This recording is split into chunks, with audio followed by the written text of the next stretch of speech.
himbazwe mwese abigisha mwinshi Yesu Kristo abenduraho twishemo ko Imana isumba byose twihesha icyubahiro Imana yacu duhagaze imbere yayo tubwire tuti ifise umukiza avugira mu ijuru umukunzi mwiza muririmbye mfati ifise amahoro atemba nk'uruzi kandi umukiza wanje niwe soko yayo umwami himbazwe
yawe tugushimira cyane mwami iteka tukaza imbere yawe mwami ni imbabazi zawe n'ubuntu bwawe n'ubwinshi bwawe nibyo wongeye kugaragariza kuri uyu mugoroba tuzana kumva ijambo ryawe dawidi ati naranezerewe abe bambwira ngo tujye mu ngoro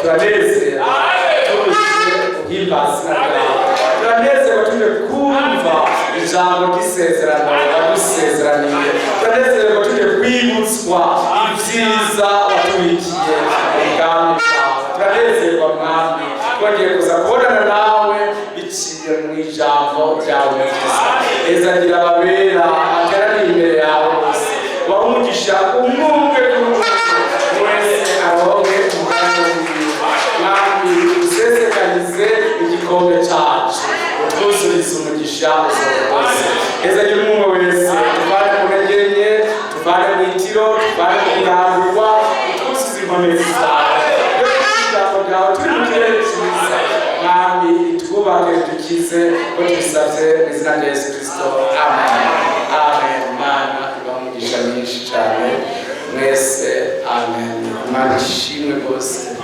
yongere ishimwe ibihe bitazoshira amen turasoma mu bikorwa bwa kabiri duhagaze ngo twubahishe imana yacu igice cya gatandatu dusome mu izina ry'umwami wacu Yesu Kristo ibikorwa bwa kabiri igice cya gatandatu dusome umurongo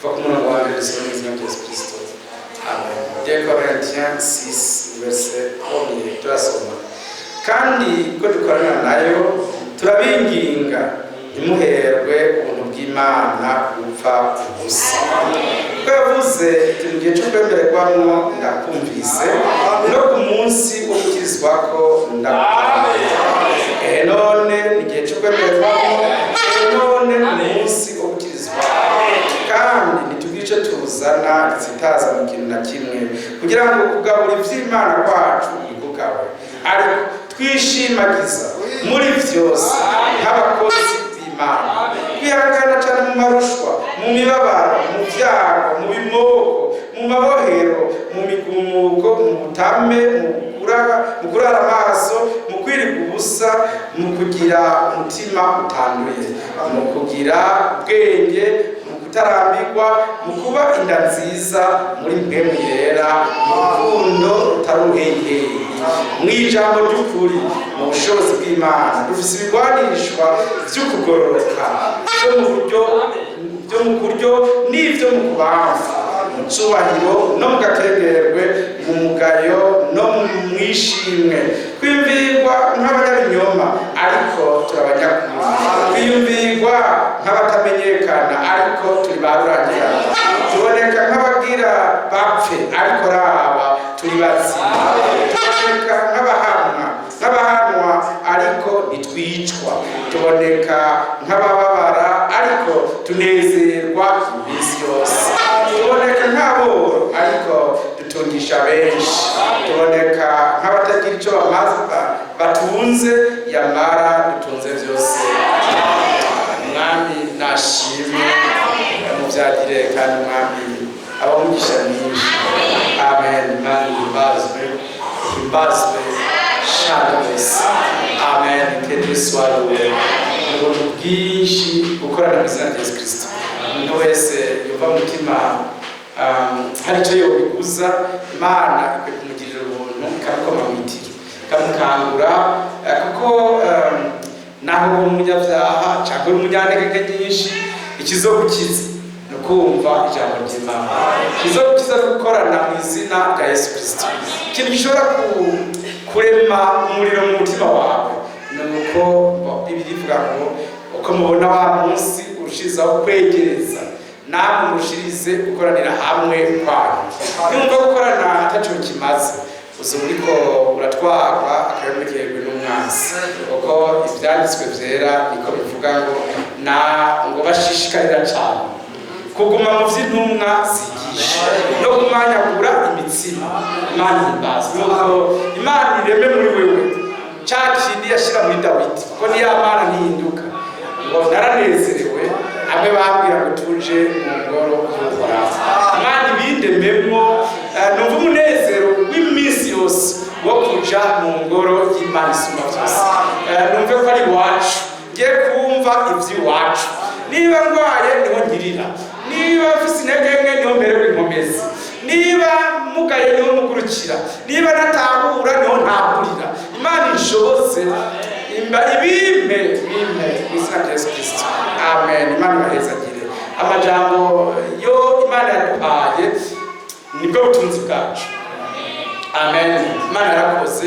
Je numva no ishimira by'ukuri, sinzi ko no bivuga ariko tuyishimire cyane. Mwise abantu benshi cyane batunze bize cyane ariko mu mutima bagowe. Kuko ibyanditswe byera bivuga ngo bazoba bahagaritswe umutima n'ibigira bibi. Bahagaritse umutima abahinga, abatwara indege, abanyendezo, abene amafaranga yose yo ku isi, abakora cyane kukurusha, badandaza cyane kukurusha, bize cyane kukurusha, abo bose bibivuga ngo bazoba bahagaritse umutima n'ibigira bibi. None abo bantu niba Imana yadusokoye. Amen. Byane twirate iby'umubiri ariko duhabwe ibyasezeranywe, ibyo bihambaye cyane twabikiwe mu ijuru. Imana ni nziza yacu. Tuvuze ngo umviriza kano kantu bavuze ngo ariko dutungisha verse 10 tuboneka nk'abababara ariko tunezerwa iminsi yose. Amen. Tuboneka nk'aboro ariko dutungisha benshi, tuboneka nk'abatagira icyo batunze yamara dutunze byose. Amen. Mwana hibazwe. Tuboneka nk'abantu bari pauvre bababo initiri ariko Imana ishimwe. Bivuze ngo ariko dutungisha benshi. Tuzi neza amajambo yanditse mu Batesalonika ba kabiri igice cya 2 ku murongo wa 6 avuga ngo yamara hari kimubuza, hari kibuza antikristo kwigaragaza, hari kibuza Armagedo kwiba, hari kigitangiriye ni ntemu w'Imana Isumba Byose yashizwe mu mugeni wa Yesu Kristo. Hari kibuza kwisi bahambraze umuriro ugatera isi yose, abantu bagashira nako bakagwana izikononekara, ibintu byose bigaturirwa. C'est l'épouse de Jésus Christ, n'umugeni wa Yesu Kristo akiri mwisi. Niba rero hari abantu bafise ibyo bagicuruza, bafise ibyo bashakashaka babahinga, nuko umugeni akiri mwisi. Aho buca agira byose bizosigara birasambuka atakibisanura. Icyo bituma umuntu azobara gusumba abandi nuwo twari muri assemble azosigara natwe twagiye. Kandi burya sikera kuko Imana iradukunda tema, iradukunda cyane ku buryo yatangiye kutwereka ko ibizoba inyuma y'izamurwa bishobora kuba n'uno munsi. Amen. Nziza ibihe byose. Rero umuntu iyo bakiza iby'umwami wacu oya ahubwo twese tube maso kuko umwami wacu araje. Imana imbazwe. Bible itubwira n'amajambo meza ngo tuboneka nk'abo ariko dutungishije benshi, tuboneka atatu dufise, atatu tugira dutunze. Imana ishimwe ariko ngo dutunze byose. Imana imbazwe. Imana ubwayo amen yashoboye kugiriranira ubumwe n'abantu bayo muri Kristo Yesu. Yarakoze. Imana imbazwe. Ça c'était difficile. Ufata Imana yera n'abantu banduye uhiga ikibahuza usanga bitakunda, ariko Imana yo yarabishoboye. Abanyabyaha bapfutse n'abanyabyaha bakurira mu byaha, ariko Imana bwite Imana ishimwe yarashoboye kugiranira ubucuti n'abari mu isi muri Kristo Yesu. C'était une œuvre ni igikorwa cyari kidasanzwe, ariko umwami wacu Imana yacu yarabishoboye muri Kristo Yesu. Icyo gituma handitswe amajambo hano hejuru hafi cyane ngo ariko ibyo byose 2 Corinthiens 5:18. Ariko ibyo byose biva ku Mana yatwiyujuje ku bwa Kristo ikaduha igikorwa cyo kugabura umwuzuzo. Niko kuvuga ko Imana yuko Imana yari muri Kristo yiyuzuza n'abari mu isi ntiyabara ku bicumuro byabo kandi yatubikije ijambo ry'umwuzuzo. Amen. Mwama himbaza. Oh, c'est merveilleux. C'est tellement merveilleux. Biratangaje cyane ibyo Umwami wacu yakoze. Maze Bibiliya ivuze ngo yarabiravye imbere yayo hamwe ibyaha byacu ntitwopfa twuzuye nayo. Ariko Bibiliya ivuze ngo ntiyabibaharura ko ibicumuro byabo. Ibi irabikuraho ntiyanabigumiza hafi ahubwo ibita mu kiyaga cy'ukwibagiza. Rabiyo sene ndabasabye mwese muze twimuke tuje murabe namwe ingene Imana yabanje kugira yuzure natwe ifata ibyaha byacu byose. Amen. Par sa grâce kubw'ubuntu bwayo irabikura kuri twebwe twese abatoranijwe ibita mu kiyaga cy'ukwibagiza kugira ngo bikunde ubumwe bwacu nayo bushoboke ubucuti bwacu nayo bubeho. Imana imbazwe. Icyo cyo gikorwa cyabaye mu mugabo yitwa Yesu Kristo kuko ni zacu nimba yishize. Amen. Yafashe ibyacu byose nashimwe. Imana imbazwe.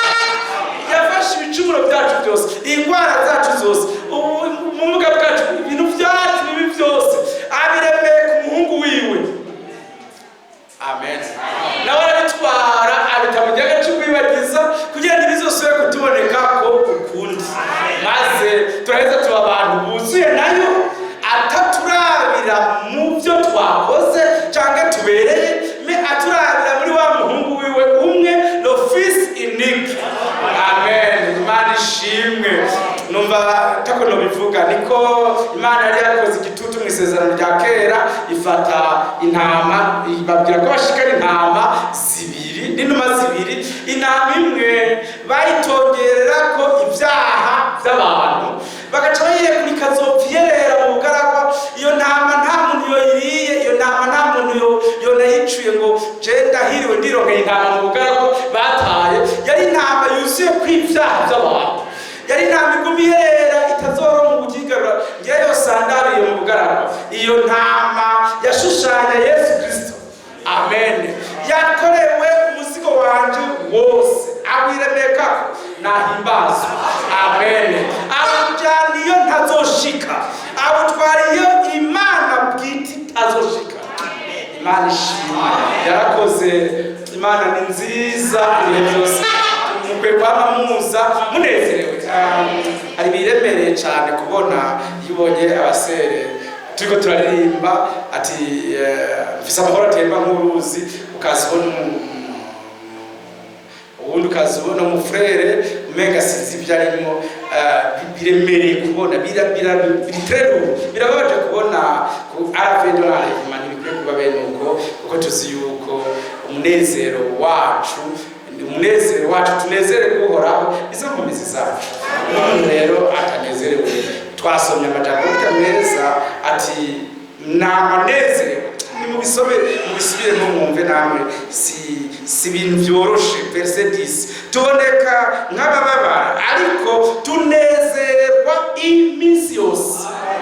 Tuboneka nk'abantu bababaye barwaye ibikomere bitakira, imisonga itahera, ingorane z'uburyo zamaho, ibitero bitaruhuka, me tunezerwa iminsi yose.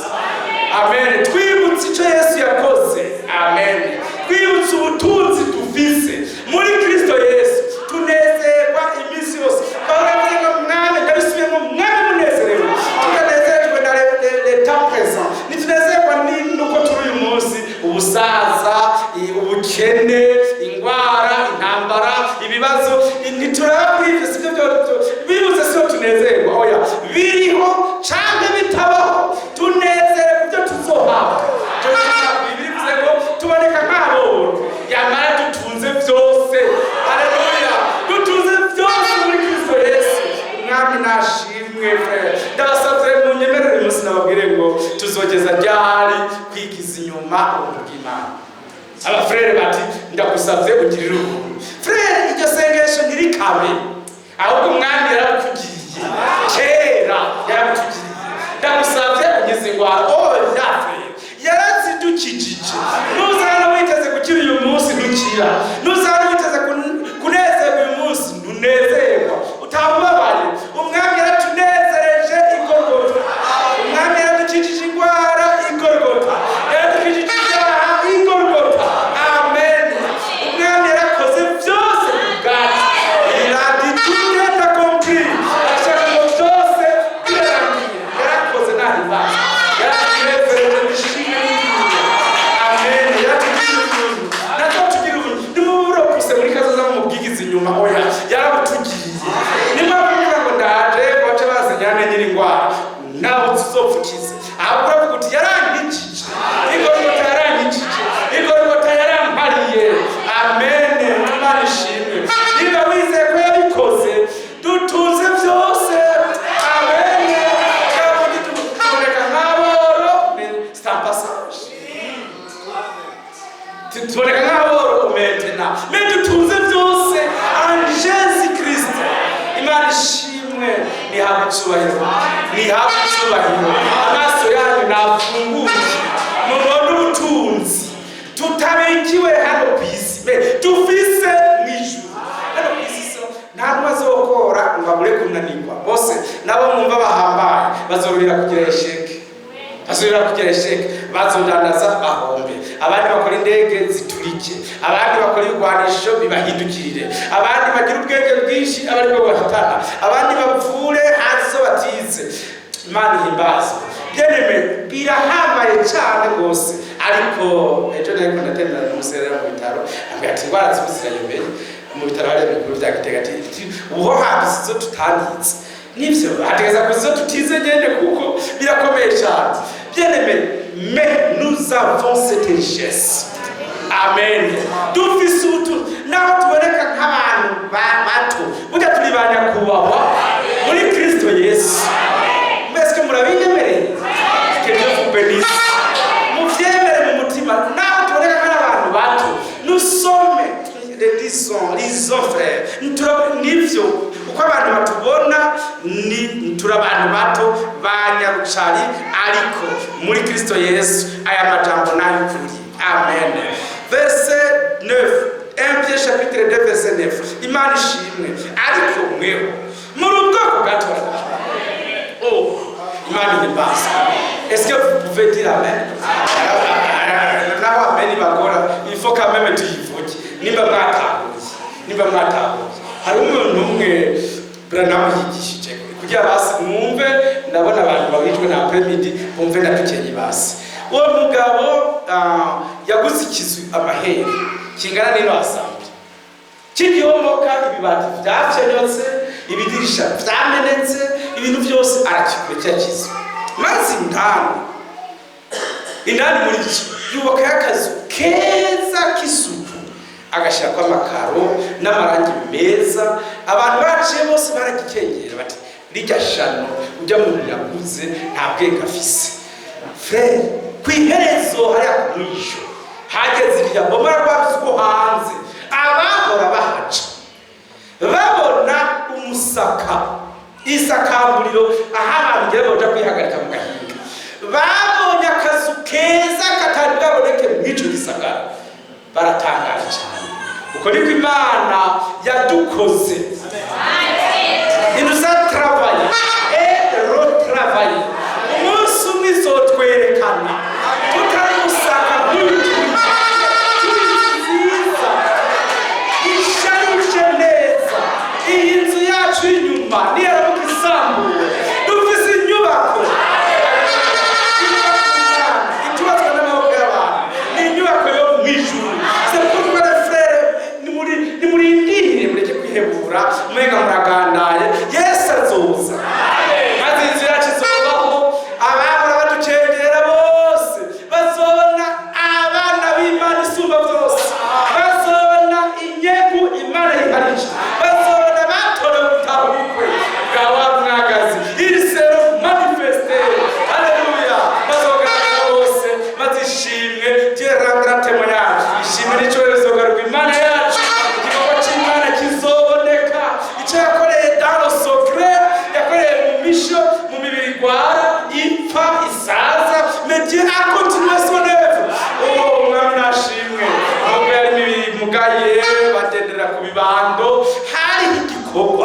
Imana ariko irakora indani muri bo.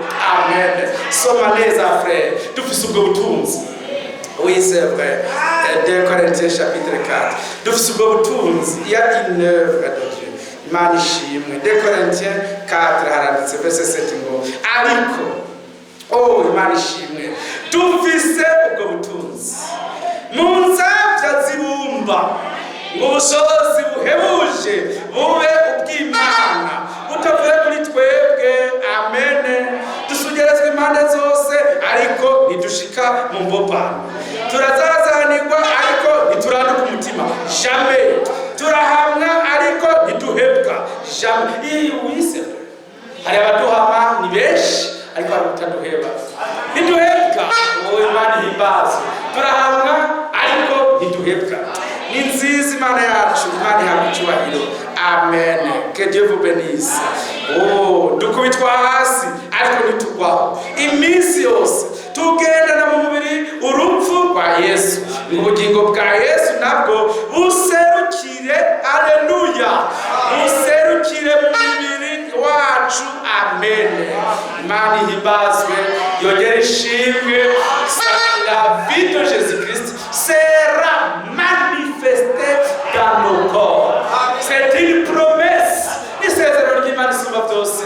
Imana ishimwe. Ibyo bintera kwishima. Oui, c'est vrai. Birantera kuvuga ngo ngiye muhira nambara agashati keza ko ngiye kubwirwa byabo nasezeranye. Ngiye guca gufata akadushe nisheho n'agaparfe n'agatenge keza kubera iki ngiye kubwirwa byabo by'iwacu. Imana ihimbaza.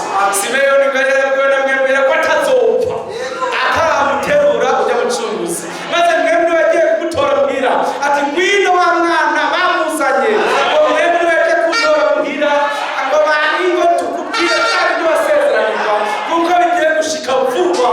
Haleluya. Bigiye kuba ni gwanje zo bihabwa kiva mlambeshe indazobibuza none ni umupasitori biragahera. Ni Satani yaraneshejwe n'abadayimoni baratsinzwe n'ibyaha byaraheze. Imana ishimwe. Nivyo byahindutse ikivume. Nivyo byahindutse ikivume. C'est vrai. Imana ihimbaza. Naho Pawulo mu Bagalatiya yavuze y'amajambo y'agaciro mu Gatice ca 3 ku murongo wa 29, Galatia chapitre 3 verset 29, yavuze aya majambo meza cyane ati Imana ishimwe rwose. Galate 3:29 ati ko muri abakristo muri uruvyaro rwa Abrahamu murabaragwa nk'uko byasezeranye. Amen. Murabaragwa. Apana bya bindi tubwirwa muri assemblée. Ni murabaragwa ko mubibwiriwe muri eglise. Murabaragwa nk'uko alors ibara ba frère bagize ko warishoye kumuza kuzobihabwa sinzi icyo bazava bashikako. Il faut rentrer pour douille. Bazotata cyo bashitseko. Niba ari madamu yamagukiye kubinesha azotata cyashitseko. Niba ari Mesiye mugabo wanyu mutware yagukiye kubimbuza azova agenda cyashitseko. Kuko turabarava. Atari mu buryo busanzwe. Imana ishimwe ce soir n'umunezero mwinshi kuko isezerano ryo muri Matthieu chapitre 26 verset 28 ryacariho ry'amahime bidashira. Amen. Iri ni isezerano. Amen. Kamaraso aza guseswa ku bwanyu ngo avaneho ibyaha bya benshi. C'est une nouvelle alliance. Hari isezerano rishasha riri hagati yacu n'Imana isumba byose. Amen. Imana ishimwe, yongere ishimwe byose. Ndasabye Imana ngo ntihabe ubucuti bw'abantu bayo bw'abana bayo nayo bwameho iminsi yose. Habe ufatane y'ibikominyo veridike. Imana ishimwe. Imana ni nziza ntihabe bugumeho ubucuti bugumeho. Waba uri muhira, waba uri ku kazi, waba uri kuri eglise, ubucuti bwacu nayo bwameho. Imana ibituze rwose. Imana ibaheza cyane. Oui, c'est vrai. Amen. Namwe 28 4:28 4:28 namwe bene data murabana bisezerano nk'uko Isaka yarari. Amen. Imana ishimwe. Ariko lisons 29 ariko nk'uko icyo gihe wavyawe mu buryo bw'umubiri yahama wavyawe buryo bwa mpemu. Nanone niko biri, ntushobora kubifuta. Bazokwama babahama abavye mu buryo bw'umubiri, nibo bazohama abavye mu buryo bwa mpemu. Me abavye mu buryo bwa mpemu ntibazohama abavye mu buryo bw'umubiri. Ni kuvuga vice versa de purpose. Ntibishoboka ko abavye mu buryo bwa mpemu bahindukira ngo bahame abavye mu buryo bw'umubiri. Jamais. Ariko abavye mu buryo bw'umubiri bazokwama nico bahamagariwe, bazokwama bahama abavye mu buryo bwa mpemu. Imana ishimwe ko turahanga ry'Imana, turi ubwoko Imana yatoranije, turahamwa ariko ntiduhama, turatukwa ariko ntidutuka. Imana ishimwe. Turahama ariko ntitwankana, twabana umunezero iminsi yose. Ndashaka ko frere Imana bahumura amaso, ibereke ko hari ubutunzi tubikiwe mu ijuru, atagiye n'ibisuma canke n'inyenzi. N'ubutunzi Yesu yatubikiye nahimbaza, kandi ubwo nibwo butunzi nyabwo, incorruptible, butabora. Ubwo nibwo bwandaritse, nibwo bya Imana ishimwe. Yaranyemeje ndoha, aranjana nsumvye inkomezi, yarapfukuye irido gusa, yereka Aburahamu igisagara cyo mu ijuru. Aburahamu abonye ati nukuri nta nzu nimwe no kubaka hano yopibereye.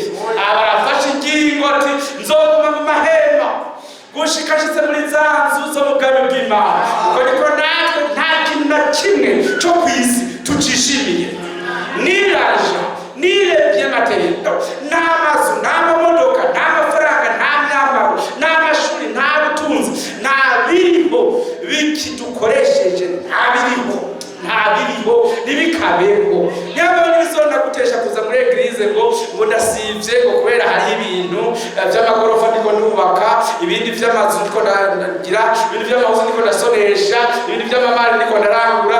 Tusura vanité de vanité, n'umuyaga gusa. Ariko Imana ishimwe ufite ubutunzi. Amen. Tubikiwe mw'ijuru, ubutaruka twabwiwe ku munwa gusa, ariko nuhuje n'ivyasezeraniwe. Dieu nous l'a promis. Imana yadusezeraniye, nishimwe. Amen. Amen. Dieu vous bénisse. Dieu vous bénisse. Verset 30, Galates 4:30. Ivyanditswe bivuga iki? Bitirukana incoreke n'umwana wayo, kuko umwana w'incoreke akazoraganwa n'umwana w'umugore bwite. Amen. Oh, mbese njye nari byiza. Oh, Imana ishimwe. Wese frère, kuko umwana w'incoreke ntibishoboka ko araganwa n'umwana w'umugore bwite. Ni impossible, ntibishoboka. Ahubwo tweho twabyawe n'ijambo nyaryo, ababyawe n'idini ntibishobora ko turaganwa, ntibikunda. Twarasohotse tuva mu masisiteme yose, tuva mu madini yose, tuva mu kuganzwa n'abantu bose, tuja kwiyegura kuba ba Kristo Yesu. Abavuze mu buryo bw'incoreke ntituzohahungabane hamwe nabo, ntawe dushaka iwabo, ariko tweho dufise ubutunzi. Zari mu 10, 5 zari z'ubwenge, izindi 5 zari z'ibicucu. None dushaka umugabane w'inkumi z'ibicucu, twebwe dufise umugabane w'inkumi z'ubwenge. N'umugabane twabikiwe mu ijuru, nibwo butunzi dufise. Nibyo koko tuboneka nk'abo, ariko tutugishije benshi. Tuboneka nk'uko ataco dutunze, ariko burya dutunze byose. Imana ishimwe, ihimbazwe cyane. Bien-aimé frère, Imana ni nziza kandi byose. Frère, yashoboye gufata inkoni ya Mose, inkoni y'umwungere ishaje, irushe, yacotse, yapfundutse, ikayihindura inkoni mu kuboko kwayo, icishamo kabiri ikiyaga gitukura, ikubitisha ibuye ikava amazi. Nizobora gufata umubiri wanjye ushaje ngo iwuhindure umubiri wayo. Nizobora gufata ibyacu binaniwe bisa nabi ngo ibireme mu buzima bwayo. Je garde confiance jusqu'au bout. Nzoguma nishimiye ibihe byose mushikazo kwambika ubwiza bwa Yesu Kristo, maze aho bantwengeye niho nanjye nzobatwengera. Amen. Aho batwengera baduhemura bati ntaco barimo, ntaco bamaze, n'akadumbidumbi, sinzi ibyo bavuze byose, Imana ibininde. Me natwe aho tuzohabatwengera. Umwami nadutero tujaniwe. Amen. Tuseze imirimo yose y'isi n'ubutame bwose bw'isi. Abadutwenze ngo twari abanyantege, twari abanyabyaha, twari bande, tuzuba tubatwenga natwe. Imana ihimbazwe. Oh bien-aimés frères et sœurs, ivyatwe bivuga iki? Bitirukana incoreke n'umwana wayo, kuko umwana w'incoreke atazoraganwa n'umwana w'umugore bwite. Amen. Nuko bene data, nituri abana b'incoreke, turaba wa mugore bwite. Amen. Imana ishimwe. Nituri abana b'incoreke ngo twitware nk'abantu desespere, bihebuye. Oya, Imana ishimwe. Haba burya Pawulo yavuze ati nimba dusaze vya Kristo. Imana ihimbaza. Abasazi rero murabumva, abasazi umusazi murabumva uko ameze. Umusazi umuntu ashobora kubabwira ati ale kubita ikorosi cenga injiza gol, kandi ari mu bugaragwa atamupira ariko barakina kubera ibyo abona sivyo mubona. Ngwe ujya Messi warijije gol, kandi Messi yibereye iyo kumbura hantu yo tareka araruhuka muri za Amerika, nawe akamubonera mu Burundi kandi akamubona kabisa uko natwe niko twasaze vy'Imana. Hari ibintu tubona biri inyuma. Amen. Twabikiwe mwijuru. Tumeze kuba mu polisi yazunga kizinkoni, aguma yivugiza gafirimbo n'ibimodoka bimwe nyamba byaragongana, maze mu mutima hariyo ikanguro. Maze frere Branham ariko aramuvuga ngo abantu baraza bari mu jeep bati we peti nawatereka reka sindi peti we mwabihereye, tiwe polisi tereka reka je sindi polisi mwe mwabihereye, tiwe turangiye basi aho dukorere cikanguro cabereye ati ndabona ko atabwenge mufise cabereye amu mutima ariko arimba ati nzori nimba igitangaza simami yakoze n'agakoni kiwa shima Imana. Frere bien-aimé, uko niko natwe amen dusanze ibya Kristo. Turavuga amen, tuvuga haleluya. Dushitse hanze tuvuye muri presence y'Imana tuti ntabyo niko ndagira vyari biki, mais byari bikenyene, c'était sous l'option. Kwa abandi rero baje kurorera kujya mugore nishirukanye wigena kumagira ujya mugabona nta bwengagire ngo kumavuza cya gifirimbi ngo n'umunsi mwazoturike, mais ni mureke nyene nuko Imana yabigize. Imana ihimbaza. Abarorerezi muratubabarire, mureke twisarire, tunezerwa mu mwami, dutegurwa ni muwe munezero nawe. Imana ikora akazi kayo, izo nkomezi bandanya. Imana ishimwe. Abasirimu bazozamba amashati yera agoroye ateye n'umukunjo mwegeranye mwayashona n'amapantaro ya murayabona asanza bagororotse gucya hamwe n'atanikora ko Frere Branham yakunze kubavuga ngo n'abantu bisiga amarangi b'abagore ngo mutamwe kuririmba iminwa y'abaganga kwihura byo hava bifatana, mwatangura kurira muririra umwami birango cyanje ryotemba n'agapudre nisize akaguma yihagaze ko ngo bari nibarire je sindira kubera agapudre kanje ngo genda zagute niba genda agapapye mushwanza kumamvya ndavyondesha. Frere sitweho tuza hano tuje muri maternity ngo bikunde. Amen. Wa muntu nabikiwe n'umwami aza seruki abe manifeste tuza hano frere dukriya ko nukriyo kandi hari ubuzima buravuga, mashimwe. Amen. Nta muntu atekereza muri maternity. Je ndaciye hejuru nta muntu atekereza muri maternity ngo narahagaze ndaraba icyo mwijoro ndiko ndaraba ibintu biriko birahabera. Frere ubundi atera kugurari ubundi mbere kugira n'amateko y'igihugu aravyemera ati umuntu ari kubise akuriye amenyo abakoze vyiza ngo bababwira ati munabigireyo kuko muri je minota abahagoye utamwigiye ko kujya amenyo nta gihano na kimwe kwiri na polisi mufata frere kubera ko tubishina no mwa frere natwe mu busazi bwacu c'est incontrôlable. Nta mategeko namwe asubira, bamwe n'akaruru ku munwa, abandi ni haleluya, abandi ni amen, abandi ni Yesu, abandi ni ngo ushika ku mwami Imana azovana hazokuberagura umuswi ukava muri Imana w'Imana kaboneka. Musirikane bene da ihamagarwa cyane nuko abatorezwe b'abapfasoni bari bake. Abanyabwenge bahamagawe ni bake, abatunzi bahamagawe ni bake, ariko Imana yatoranije ibipfu imarabaza abanyabwenge. Donc il est là, c'est à partir de so zero izohera muri ubwo busa muri abo banyarucari ivana n'umwamikazi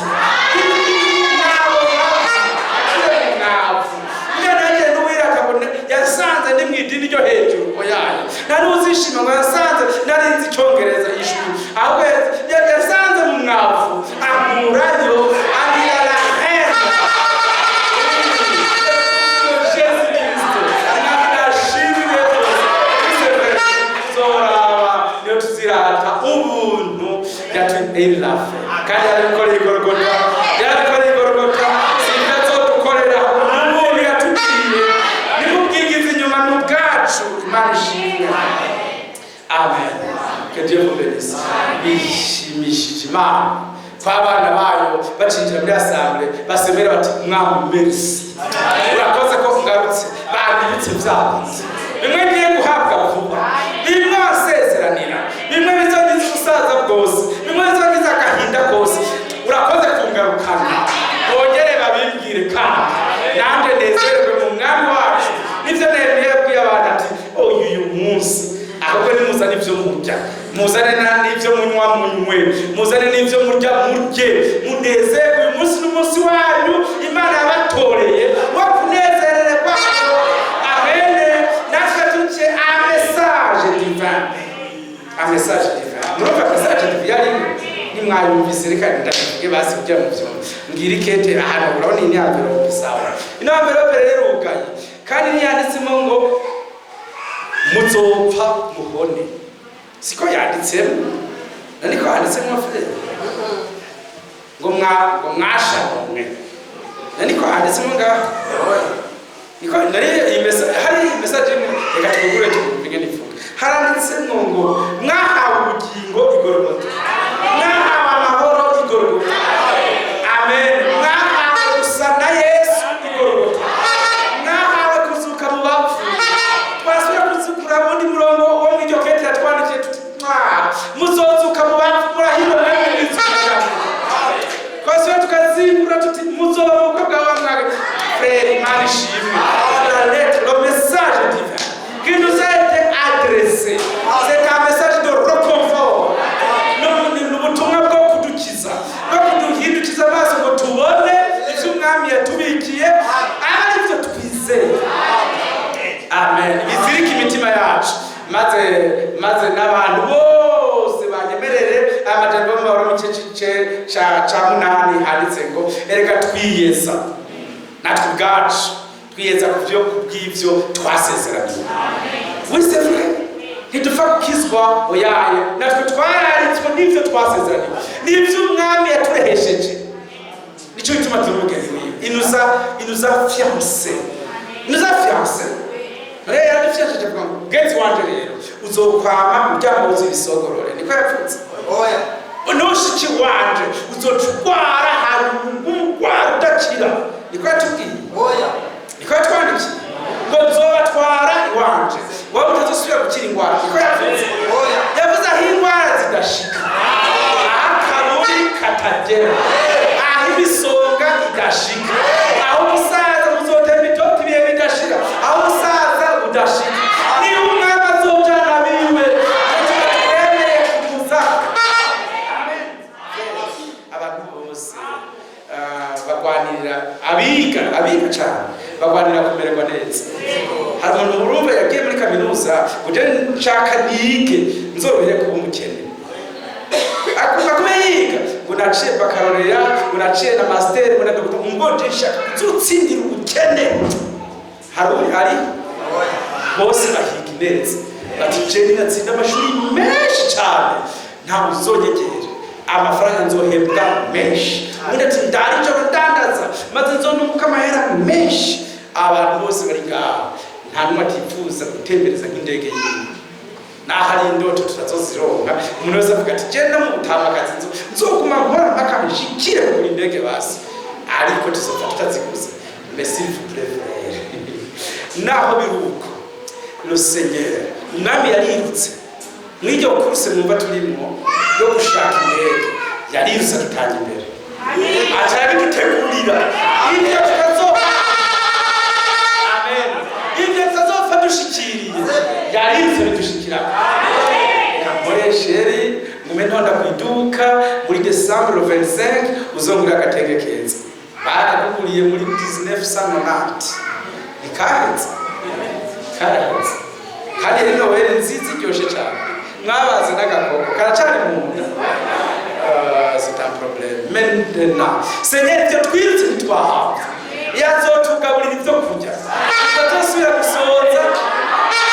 Biryoshe by'ibihe bidashira. Azotwambika impuzu. Tutazosubira guhera.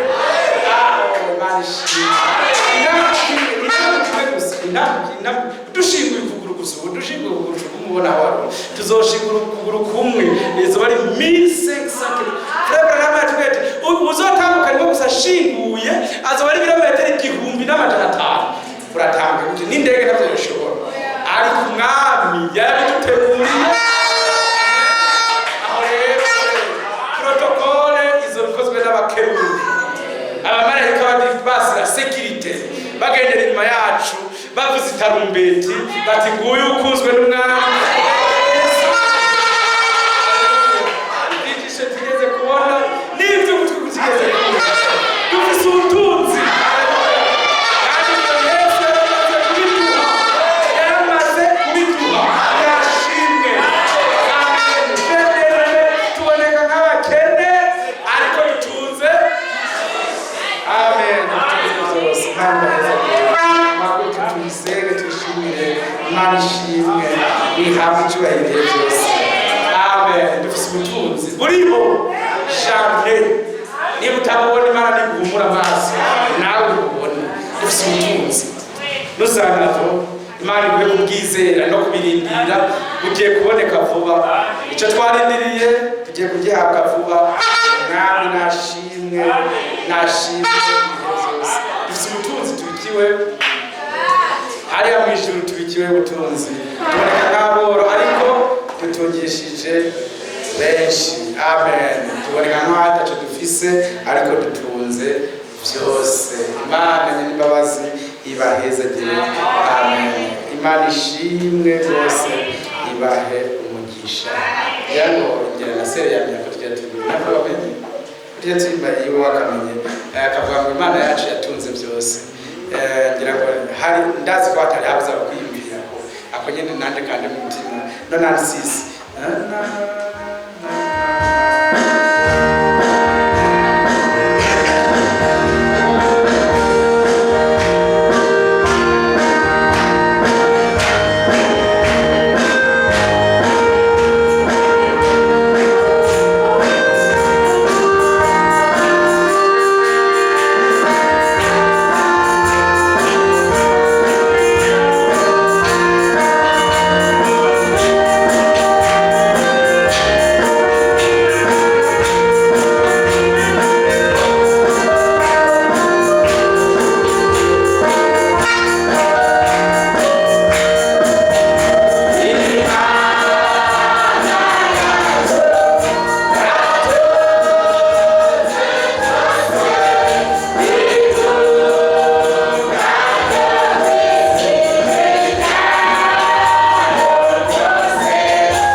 namane hagati yawe nanje aguma ubucuti bwawe nanje.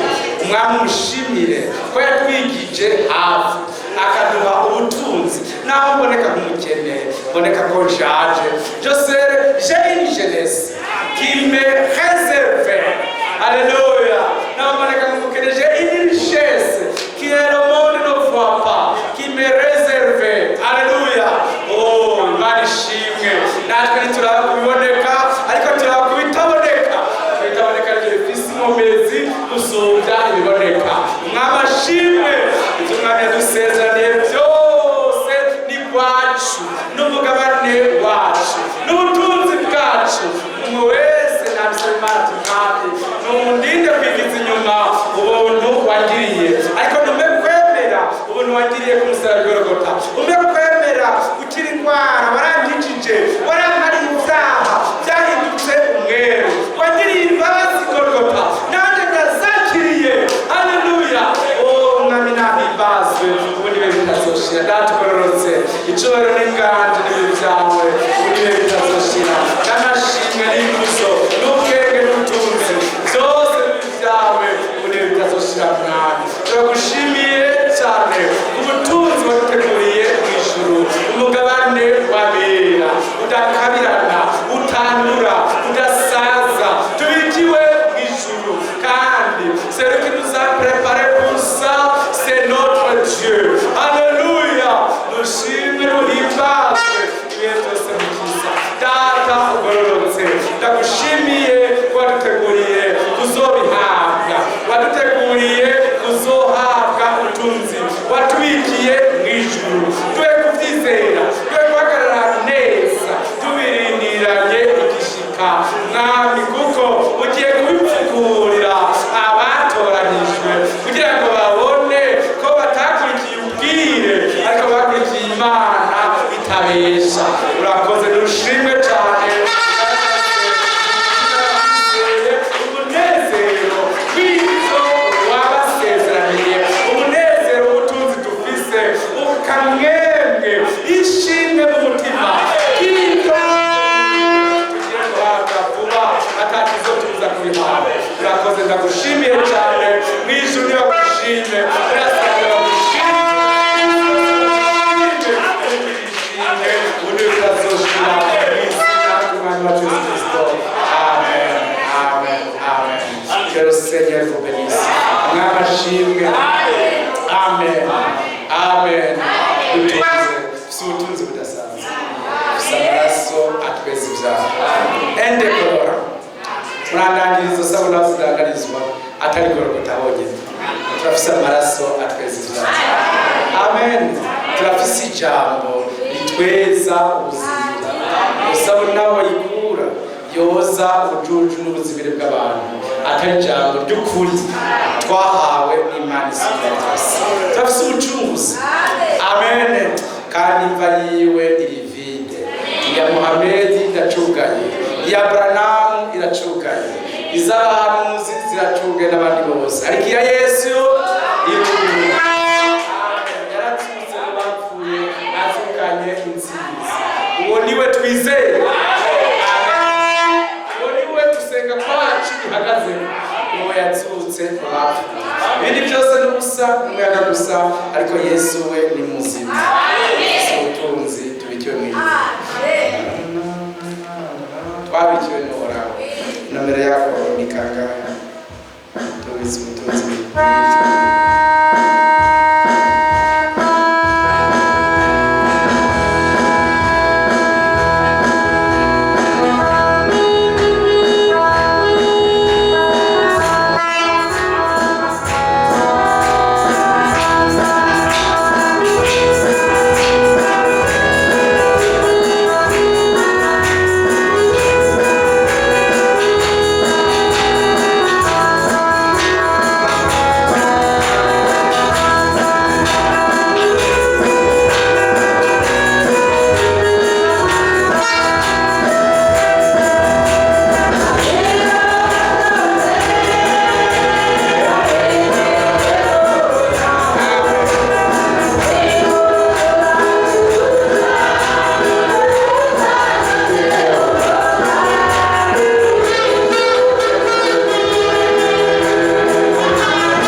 n'abandi bose batabonetse hano umwami wacu abarinde natwe ubwacu tuzigame dutashe Fredouard amajambo abiri gusa amushira mu buzima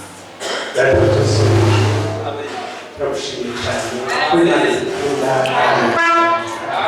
kandi washyizeho ubucuti hagati yacu nawe udacika kandi wewe twishinze ko uzoduterura kandi tukadusesi ushika udutwaye aho barakoze kutwizeza amasezerano badusezeranye natwe tuyatwaye mu mitima yacu uzagiye wakoresheje kugira ngo ubutunzi butwibutse tugendane iminsi dusigaje tugutegereje wongera natwe tujye gutahuka utware ku mababa yawe kandi dushimiye ku mwana wa Thierry wakijije turagije bacu bagize ingendo bitwara ariko twari ku mababa yawe amaje n'amaza babone ubutabago kuva kuri wowe bisabye mu izina rya Yesu Kristo umukiza wacu. Amen. Yesu abaherekeze mwese. Amen. Yesu Kristo. Amen.